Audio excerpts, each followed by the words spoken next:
guys went 11 deep tonight. Steve kind of compared the depth to the 14-15 team. First, what do you think of that comparison, and just overall, what do you think of the depth? Um, yeah, there's a vibe of that. You have 11 guys that probably deserve the opportunity to play and are going to be key for us to be the team that we want to be throughout the regular season, and then identify what the best rotation is come playoff time. 14-15 team is a little older through the bench, so a little bit more experience and guys playing different roles. But I mean, that's where strength in numbers is born, and the ability to, especially early in the year, confidently put out 10 guys, and expect them to contribute, and expect them to learn and grow in their roles. That definitely has a similar vibe for sure. Steph, you seem to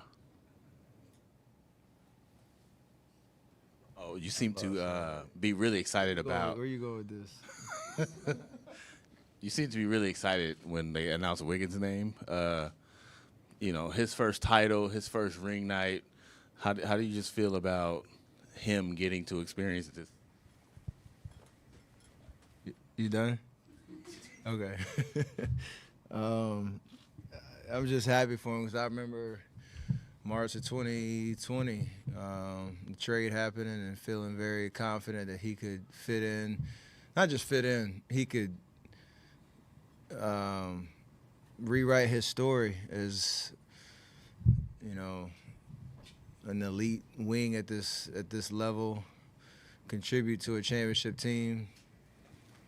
And I think he's made the biggest strides from that moment to now, and it's just amazing to see him get rewarded with, a ring and a championship, the contract and all that, and for him to feel very confident in this being his home. So, anytime you make trades, you never know how it's going to shake out for either team, and thankfully it's been a perfect kind of fit and match. With Wiggs from day one to now.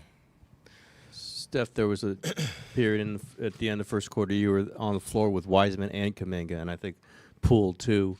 I don't know if that's ever I'm sure that hasn't ever happened because it's the first regular season and they're young players. What was that like? Do you see a chemistry there that you have or you can have with those guys and those guys maybe have with each other?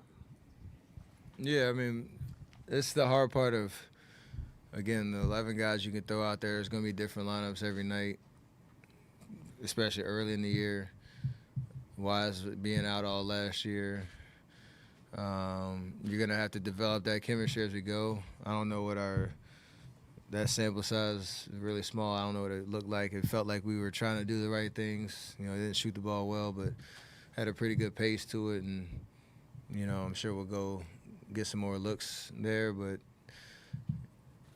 don't be surprised if, in the first 10, 15 games, there's going to be a different five-man group out there. Just, you're going to continue to try and experiment and give guys opportunities to go out and hoop. And everybody has to be able to adjust on the fly and make the right reads, especially on the offensive end, and then,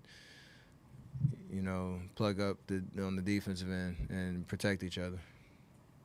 Steph, you guys are the last team to be defending NBA champs. I think you guys did it 2016, 17, 17, 18. How important would it be to try to defend the title again for this season? That's why we play. Nobody can,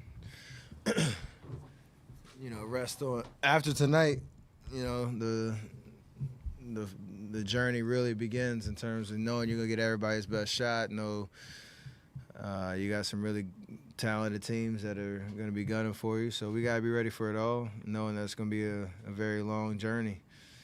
But that's why we play. That's why we're competitive. That's why we work as hard as we do. Nobody's just sitting and going to stare at that ring and be like, oh, it's over. I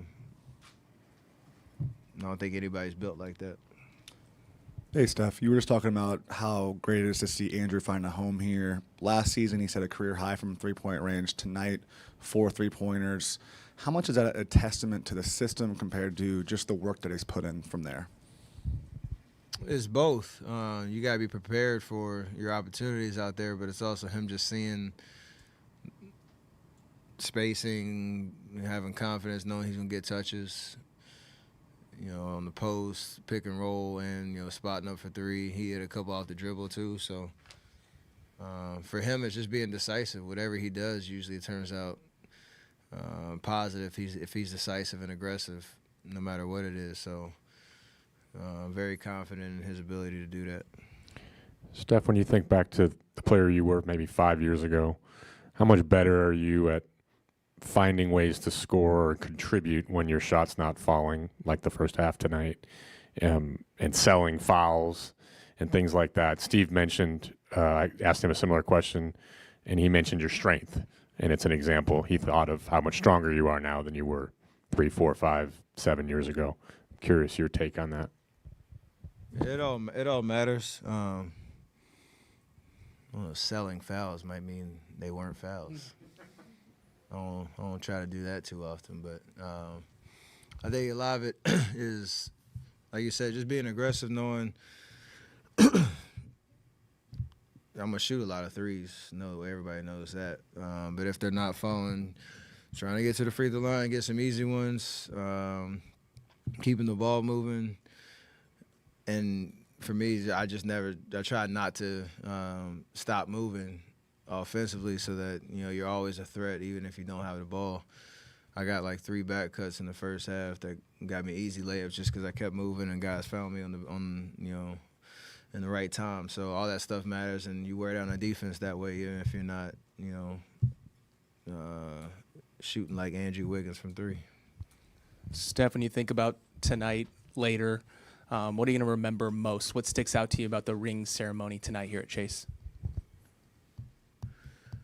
I was very intentional and just trying to take it all in from start to finish. You're preparing for a game, but with everything that we went through to get back there, the anticipation of the night, I was sitting on the bench just watching every video, listening to everybody talk, catching, different fans in the crowd and seeing how much people were enjoying the moment. I tried to be very intentional about that.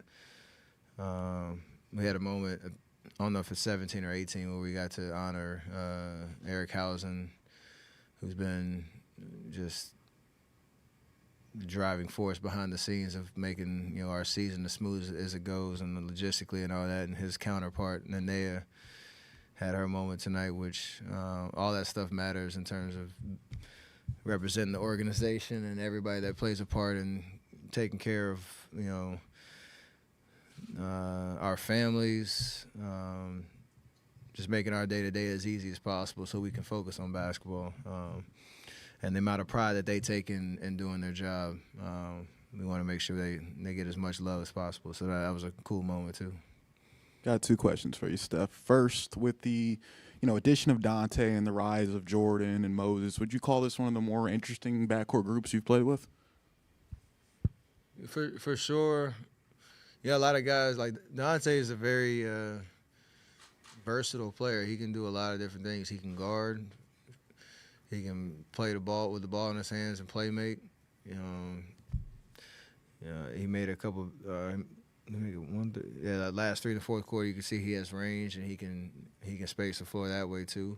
And he's a tough competitor, even from his college days. He's shown that. So big get for us to counter JP some in that second unit, play with whoever's out there because he always tries to make the right play. We know what Moses is about. Like you said, JP is continuing to get better and, being effective out there. So a lot of different – you can almost play all 3 of those guys together and not lose anything on either end of the floor. A lot of options for sure. And second question is, we saw a dream shake from you in the first half. Is that officially in the bag now? We'll see. Yeah. I'm 2 for 2 preseason and tonight, but I don't think Coach will call plays to put me in the post yet. So I got to keep digging deep into the bag for different stuff. Last one back Yeah, Steph, you already asked about this team's depth, but in the grand scheme of things, in terms of factors that go into winning a championship, how important can depth be to a team?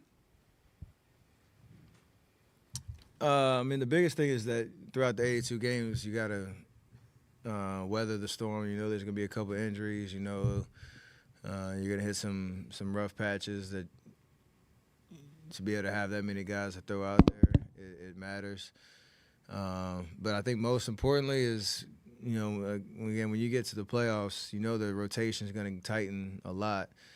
And everybody's going to have an opportunity to earn those minutes and figure out what our best lineups are to go win a championship. And throughout the regular season, we've talked about it since, 14, 15. Everybody matters in that journey. Even if you're not the guy that's, 8, 9, 10, you still have to be ready. You still got to be locked in. And all that stuff has started in the off season, but it starts now in terms of building the right habits. Just the right approach to the game, because you never know. Things change really quickly throughout the regular season, and everybody has to be ready. So it's a great luxury to have, but there's difficulties that comes with it, because people are going to be pissed off coming off the court when knowing that they didn't play that night. So you have to just be patient with it. And, we've all gone through it at some point in your career.